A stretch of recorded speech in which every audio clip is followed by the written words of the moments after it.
What is up, Stoners? Welcome back to our channel. My name is Nathan, and in this video, I'll cover the newest set of Korean builds for patch 11.18. We do our best to keep track of what's trending and help you guys find the most success in your games. We have builds for every role, so stick around and find out what you should be trying out this patch. Hit that sub button so you never miss out on other content such as this, and let's go ahead and hop right into it. Beginning the video, let's talk about the top lane build that's picking up some traction. Although Kali top with Ignite isn't anything new to Season 11, this new combination of items is. Let me run you guys through the setup before I explain it. First, run typical runes: Conqueror, Presence of Mind, Legend Tenacity, Coup de Grace, Taste of Blood, Ravenous Hunter, Double Adaptive Force, and a defensive stat. The variation comes with the items. You want to build Divine Sunderer, Sorcerer's Shoes, Zanya's Hourglass, Demonic Embrace, Rabadon's Death Cap, and a Morellonomicon. This build is a tankier one for Kali, sacrificing very little damage for significant durability. Although it's pretty worth it as it makes her a specialist in extended fights. When burst damage doesn't quite cut it, or when poking down enemies is just proven to be ineffective, you can go ahead and give this build a try. It's also a build that fits certain playstyles better. Those of you that prefer extended fights can make use of the combination of Divine Sunderer and Demonic Embrace to quickly shred through tanks. In addition, Divine Sunderer provides both armor and magic penetration. Kali is one of the few champions that can effectively utilize both of these stats. I know you guys are here for new builds to help you climb, and I'm all for it. However, I do want to let you guys know over at ProGuides.com, we're offering free trials for our Pro subscription. Sign up for one on our website, and not only will you be able to gain access to hundreds of lessons, but you'll also receive free coaching sessions when you go ahead and sign up for the free 3-day trial. Check it out, and you do not want to miss it. Our next build is for Urgot. This is a hyper-aggressive setup they could use to constantly take fights and attempt to even the playing field in harder matchups. Like any top lane Chad, you'll run Ignite instead of Flash. The extra damage and grievous wounds makes it possible to beat out champions like Fiora, Dr. Mundo, and Aatrox who rely heavily on their built-in healing. For runes, run Press the Attack, Triumph, Legend Tenacity, Last Stand, Bow Plating, Shield Bash, Double Adaptive Force, and your choice of a defensive rune. For his items, build Divine Sunderer, Defensive Boots, Titanic Hydra, Black Cleaver, Hullbreaker, and Death's Dance. This patch, Urgot received a minor buff. While it was the simple number change to his Q, this was paired with nerfs to many other top laners. Ignite will help you win tough matchups early on and proceed to build a Divine Sunderer to win a 1v1 as the game progresses. The base stats, Spellblade, and even the extra armor penetration contribute to make Urgot a 1v1 god at pretty much all points of the game. Throwing in Hullbreaker also contributes to Urgot's ability to gun down turrets quickly. As a result, you'll end up as a threat in more than one way, forcing the enemy team to either respond to you or quickly lose the game. We've put up the build up one more time for you guys, so go ahead and take a look at them and give them a try in your normal games, especially because running Ignite over Flash can feel weird at first. Moving forward, let's go ahead and talk about the jungle.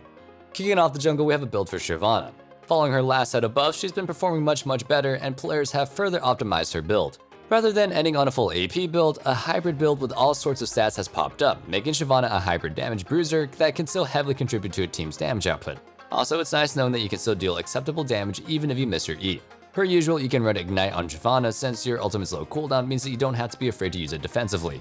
For runes, run Conqueror, Triumph, Legend Tenacity, Last Stand, Nimbus Cloak, Water Walking, Attack Speed, Adaptive Force, and your choice of a defensive rune. The items are going to be Frostfire Gauntlet, Defensive Boots, Nashor's Tooth, Zanya's Hourglass, Wit's End, and Titanic Hydra. Frostfire Gauntlet is a solid purchase on Shyvana. The defensive stats as well as Slow Effect make Shyvana tough to deal with when she chooses to aggressively dive in. Picking up dragons also provides bonus resistances to pair with the extra health from Frostfire Gauntlet's passive bonus. One of the best part of the builds is, like I mentioned, how you get to build a little bit of everything. Zanya's and Wit's End provides bonus defensive stats, while Nashor's Tooth, Wit's End, and Titanic Hydra provide Shyvana with plenty of attack speed, on-hit effects, and most importantly, hybrid damage. The items kinda look gross together, but you can't deny that the combination of magical and physical damage makes it difficult to itemize against. And it's definitely worth giving this build a try as opposed to the one-shot glass cannon build. Zed Jungle has received numerous buffs this season, and this patch we found a build for you to try out. For runes, run Electrocute, Sudden Impact, Eyeball Collection, Relentless Hunter, Transcendence, Water Walking, Attack Speed, Adaptive Force, and Armor. For your items, you want to build Luyumu's Ghostblade, Ionian Boots of Lucidity, Duskblade of Drakthar, Umbral Glaive, Edge of Night, and either Serpent's Fang if there's a ton of shields on the enemy team, or Sorelda's Grudge if there's not. When you play Jungle Zed, there's a huge focus on clear speed. With this passive being buffed this patch, you should be able to quickly clear through camps and look for ganks in your downtime. This build is identical to mid lane Zed, and it mostly comes down to adapting to the new role. That covers up the jungle builds, and we put them up on the screen again for you to review. Save them, make a note, do what you want, and let's go ahead and move on to the mid lane next.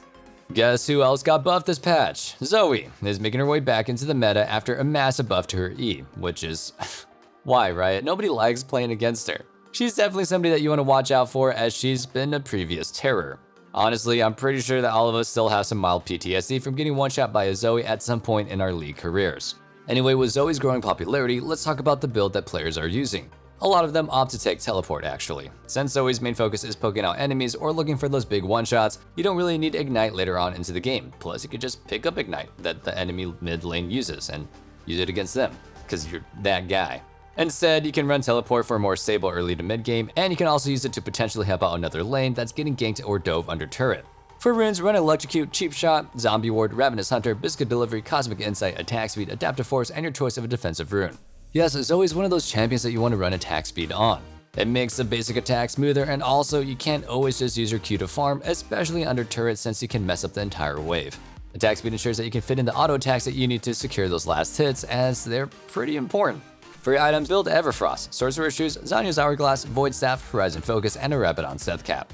You can make good use of Horizon Focus on Zoe, as you'll often snipe enemies from a long distance away. Since Zoe typically leads with her E, you can set them up for a damage boost for the item's effect, Hypershot, making her Q even more deadly. Everfrost is a popular purchase because of its versatility. You can use it to either peel for yourself or lock down enemies and guarantee that you can land an E afterwards. Alternatively, you can use it after you E to follow up for a root, locking in targets in place for your team to handle. Before we move forward, let's go ahead and ask our question of the day. Which item is your favorite and why? My favorite item right now has gotta be the Collector. It's really satisfying to execute enemies with it, and that way I could secure the kills for myself instead of getting my teammates fed. You gotta play a little bit selfishly sometime. Let me know your answers in the comments down below. Now, let's go ahead and continue on with those builds. Surprisingly, Pyke mid has made his way back into the meta following buffs to Yumu's Ghostblade. While Pyke has received many changes to push him out of the mid lane, there's always somebody out there on the server that will still try to make him work. Since Yumu's is still a good item, Pyke has been making a killing in Korean solo queue, running around the map and ruining plenty of enemy players' days. The sheer mobility alone has made Pyke a notable threat once again. A single roam's impact can go ahead and potentially win that game. For runes, run Hail of Blades, Cheap Shot, Eyeball Collection, Ultimate Hunter, Presence of Mind, Coup de Grace, Double Adaptive Force, and your choice of a defensive rune. For his items, build Duskblade, Ionian Boots of Lucidity, Yumu's Ghostblade, Edge of Night, Death's Dance, and a Guardian Angel. We've thrown up the builds up on the screen again, so make sure you check those out. Next up is the bottom lane. There are a few bottom lane builds that we'll be wrapping up the video with, but let's go ahead and start one for Quinn. Quinn? Really? Okay, yeah, okay, Quinn. Bottom lane. Okay, what's going on here? What is she doing in a duo lane? Hey, listen, I'm just here to tell you what the analysts think. Although she sports a low play rate, players are gradually figuring out that she doesn't do so poorly in the bottom lane. Her burst damage pairs well with aggressive supports and enchanters alike. Regardless of whether she's committed to bursting down the enemy in one go, or playing it slow with occasional explosive trade, Quinn is a pretty versatile pick. The only real weakness she has is her slightly below average attack range of 525. Honestly though, I'm not really sure that's bad enough, as a 25 range advantage isn't as noticeable as a 50 or more. For runes, use Hail of Blades, Sudden Impact, Eyeball Collection, Relentless Hunter, Presence of Mind, Legend Alacrity, Attack Speed, Adaptive Force, and your choice of a defensive rune. Next up are the items. You'll build Immortal Shield Bow, the Collector, Infinity Edge, either Immortal Reminder for the healing reduction, or Bloodthirster if you don't need it, and then finally a Guardian Angel. The Collector is a solid purchase on Quinn at all points of the game, as the execute easily comes in clutch, especially since Quinn players play similarly to assassins at times. The bottom lane meta is wild right now, and it's only getting wilder since Amumu is being played as a support right now. Thinking about the changes that they gave him, it's not such a big surprise actually. He now has 2 charges of Bandage Toss, and that means 2 stuns. That is a lot of utility, and the increased early game damage output comes as a huge surprise to players. I'm surprised that in previous patches, we've seen a support Amumu and thought to ourselves, wow, what a free win. Except now, it's wow, what a free win for you.